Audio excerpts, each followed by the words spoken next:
Thank you so much for the interview. If you could describe your book in one word, what would it be? Wow.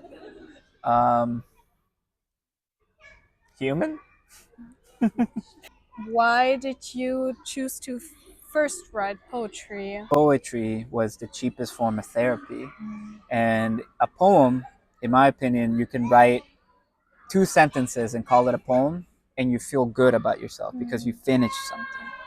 When you're trying to write about something traumatic, I think is very important to have that feedback that makes you feel good about what you're writing, which I don't think prose has.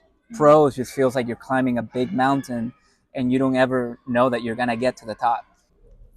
The difference between me writing the book of poems and writing the prose was twofold. One, while writing the poems, there was a lot of uncertainty regarding my immigration status. And so I was almost afraid, or writing with that in the back of my mind.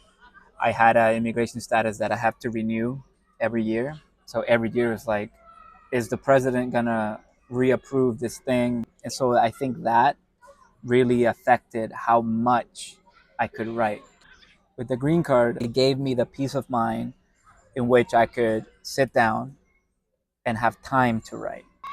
The second big factor, how I approach writing the memoir, was that I needed a therapist, and I needed a good one. And you wrote it in, mostly in English, but also parts in Spanish.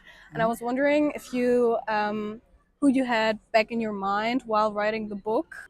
Before my published book of poems, I wrote a very small chapbook when I was only 20 years old. This was in 2010. In that chapbook, I included a glossary.